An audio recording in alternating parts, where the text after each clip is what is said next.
On the way they had argued with one another who was the greatest. He sat down, called the 12, and said to them, "Whoever wants to be first must be last of all, and servant of all." Then he took a little child and put it among them, and taking it in his arms, he said to them, "Whoever welcomes one such child in my name welcomes me, and whoever welcomes me welcomes not me, but the one who sent me."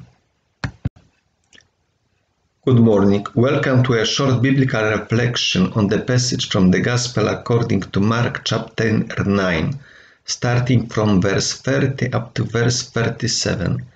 This reading combines two parts. The first part from verse 30 up to verse 32 is the second prediction of the Passion of Jesus, and then from verse 33 up to verse 37 is the situation when Jesus is now talking about the argument which the disciples had concerning who was the greatest. So Jesus gives them the answer. Concerning the first part, we can say that is enclosed in a double statement concerning understanding, knowing. At the beginning, Mark states that he was passing through Galilee, but Jesus did not want anyone to know it.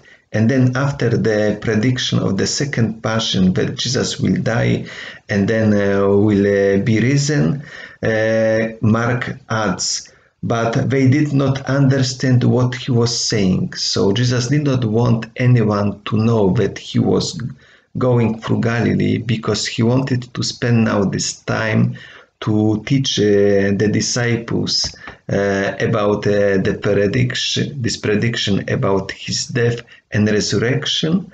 And then he concludes with statement that even after hearing this prediction, the disciples did not understand what he was talking about.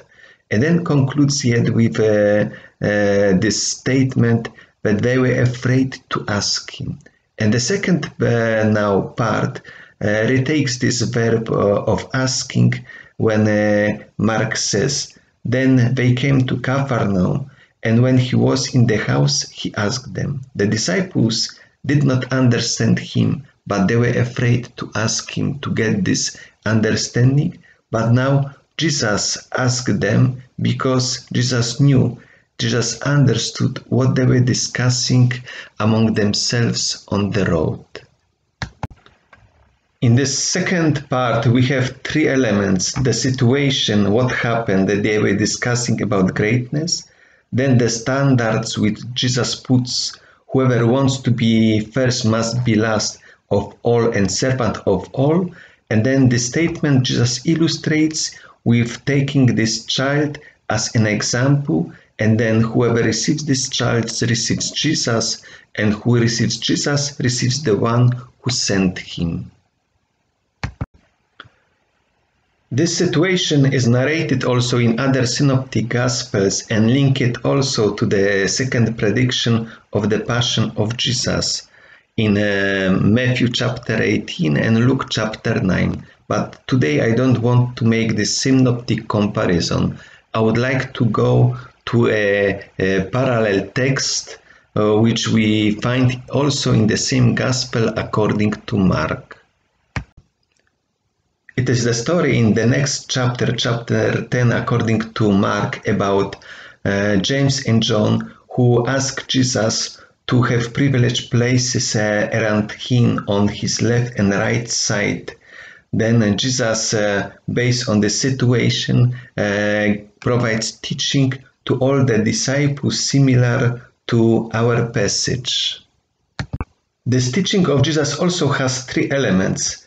The situation, you know that those who are recognized as rulers of the Gentiles lord over them, and the great men exercise authority over them. Then the standard which Jesus provides. But it is not so among you, but whoever wishes to become great among you shall be your servant, and whoever wishes to be first among you shall be slave of all. And then it is illustrated. For even the Son of Man did not come to be served, but to serve, and to give his life as a ransom for many.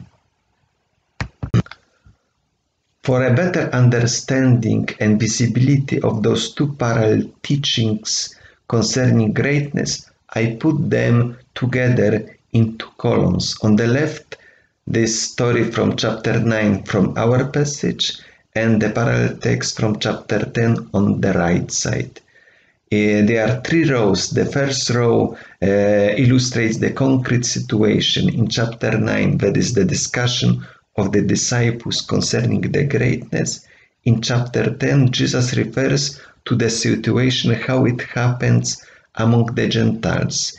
In the middle row, the teaching of Jesus, the standards which he sets very briefly in chapter 9. Whoever wants to be first must be last of all and the servant of all, and more longer in chapter 10. And the last row now is this comparison. In chapter 9 is longer because Jesus begins with a child. Then at the end he states that receiving this child leads to receiving him, and then receiving Jesus leads to receiving the one who sent him, so God the Father. Why in chapter 10 there is nothing about the child, but there is this strong statement which will make us now better to see what we should understand by the child in chapter 9. In chapter 10 he says, "For even the Son of Man did not come to be served, but to serve, and to give his life as a ransom for many." Jesus, by his incarnation, by his humiliation, in fact, he became like a child, because the word child in antiquity was a synonym for the excluded people like Anavim, the poor ones, but also for the servants. The word saying child or a servant, they could be used as synonyms. So therefore, Jesus takes this child as an example of a servant, of a little one, the one who is least considered. In fact, Jesus himself gives this example. He is considered as the least ones, and he is now teaching the disciples to understand, as he humiliated himself, being the Almighty God. So now the disciples following him must learn from him how to take this example of humility and then applying it in service of others. I would like to wish you a nice day, a nice reflection on this teaching from those two parallel texts.